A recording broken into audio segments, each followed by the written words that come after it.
Official results of the Croatian presidential runoff show that Zoran Milanovic won the election with an overwhelming majority. Ukrainian forces shot down 60 Russian attack drones overnight in the aftermath of Saturday's strikes on Donetsk. Ukrainian security says the arrest of 2 North Korean soldiers in Kursk is indisputable evidence of Pyongyang's involvement in the war.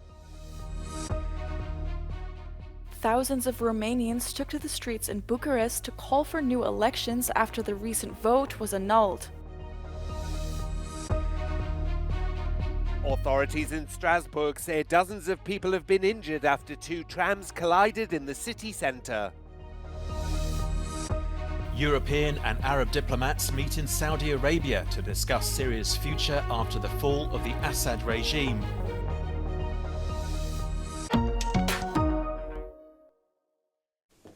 Official results of the Croatian presidential runoff show that Zoran Milanovic won the election with an overwhelming majority.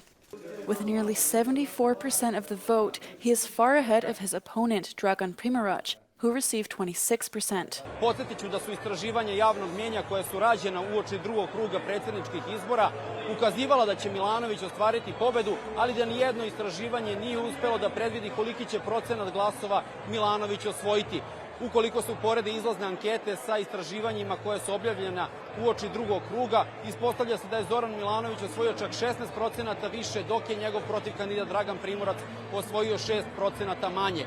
Ovom pobedom u drugom krugu predsjedničkih izbora Zoran Milanović postaje 3. hrvatski predsjednik u istoriji koji je uspeo da osvoji 2 uzastopna mandata, jer su pre njega to učinili još samo Franjo Tuđman i Stjepan Mesić.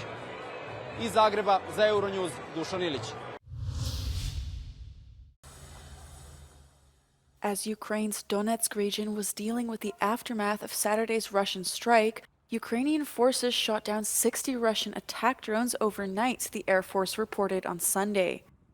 It said Russia launched a total of 94 drones from bases in the Russian territories of Milerovo, Oriol, Bryansk, and Kursk.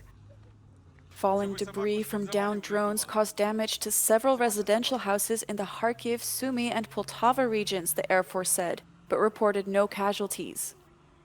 From Saturday to Sunday, over 130 people were evacuated from the frontline area of Donetsk, its governor reported. He said Russian troops shelled the settlements of Donetsk 20 times throughout Saturday, killing 1 person. Russian troops continue to advance on the Eastern Front. On Sunday, Russia's Ministry of Defense claimed it took 3 settlements in the eastern Donbas region.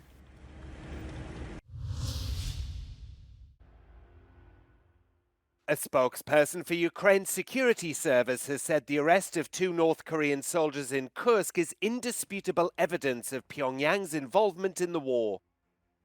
The 2 unnamed men were captured by Ukrainian forces on Saturday and have since reportedly been sent to Kyiv for questioning. Artem Dekhtyrenko said one of the men was carrying a Russian military ID card issued in the name of a different person. Video released by the SSU purports to show the 2 men in detention, apparently in Kyiv. In his nightly video address, President Volodymyr Zelensky confirmed the 2 North Koreans were being questioned by investigators with the help of Korean translators. Zelensky said their presence on the battlefield is proof of Russia doing everything to prolong and escalate the war. There's been no comment from Pyongyang about the capture of the 2 soldiers.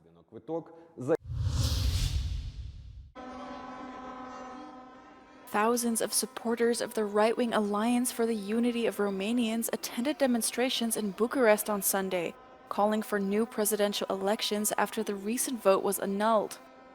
The party's leader, George Simeon, organized the march, calling on his supporters to protest against the decision. Călin Georgescu, a right-wing populist, came first in the first round of the presidential race. But allegations of electoral violations and Russian interference led to the unprecedented move by the Constitutional Court to cancel the second round and annul the race. It came as Romania's outgoing president, Klaus Iohannis, tasked the incumbent Prime Minister, Marcel Ciolacu, with leading a new pro-European coalition government. He said he will stay in office until his successor is appointed and has called on Romanians to respect the court's ruling.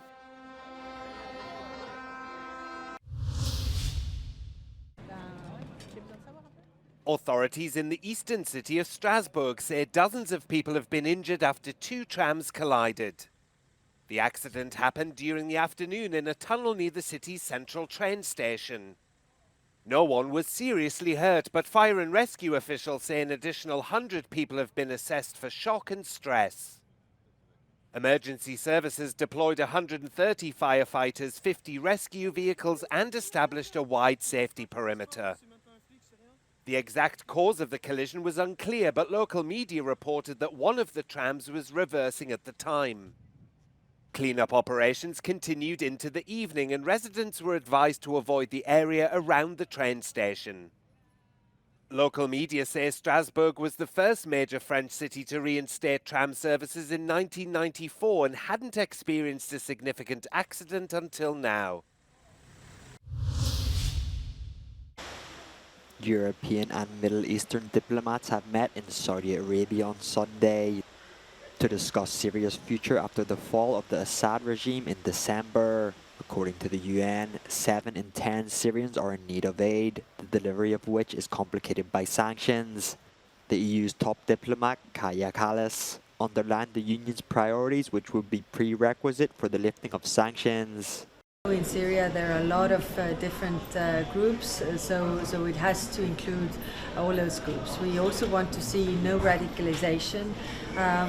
We want to see inclusiveness of women also in the process. Germany's Foreign Affairs Minister Annalena Baerbock called for a, quote, smart approach to the sanctions that would enable aid to reach Syrian civilians. She also announced an additional 50 million euros in aid for food, emergency shelters and medical care. EU foreign ministers are due to meet on the 27th of January to discuss the sanctions against Syria.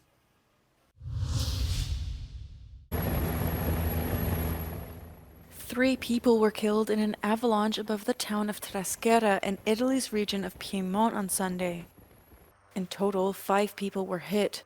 2 survivors were taken to a local hospital by helicopter. They are reportedly the ones who alerted the rescue services. The breakup of the avalanche occurred near the border between Italy and Switzerland. It was not clear whether the 5 people were skiing off-piste or whether they were hikers on snowshoes.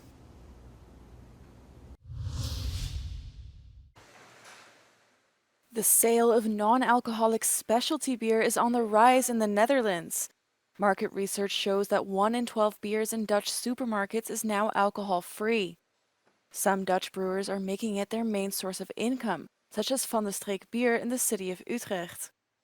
Its founder, Ronald van de Streek, says the low-alcohol variety is just as good as an alcoholic beer.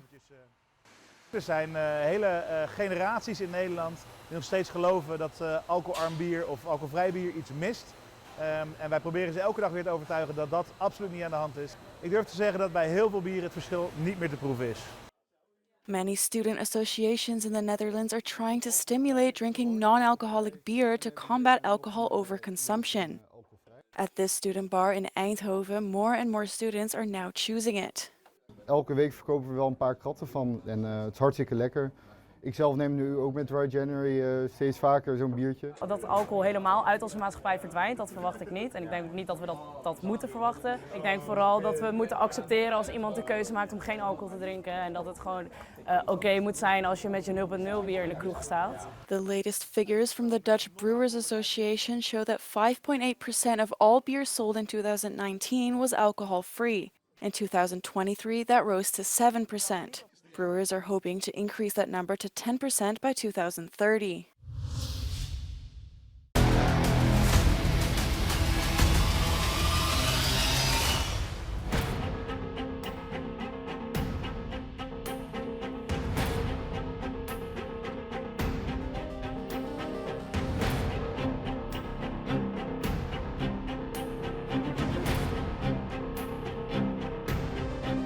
This is a feature movie based on a true story about the real man, citizen of Kazakhstan, Konstantin Gudauskas, who saved more than 200 people from Bucha and other occupied territory in the spring 2022. And we try to show what happened in the time. All Ukrainian characters in this movie, their story are real. I'm as a screenwriter met with them. They told me their stories, and we try to show what happened in Ukraine. Is it fair to say that that was the hardest job that you have done? No, yes, I was comedy writer before this job.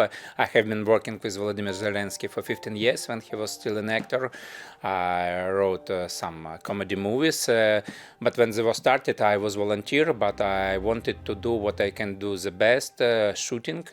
And when I heard from the news the story, I understood that this story will resonate with every person in the world because it's very interesting. When Ukrainians save Ukrainians, it's understandable. But when citizens of Kazakhstan, he's a Lithuanian Jew who can go to another country, decided to stay in Ukraine and to save Ukrainians or to risk his life.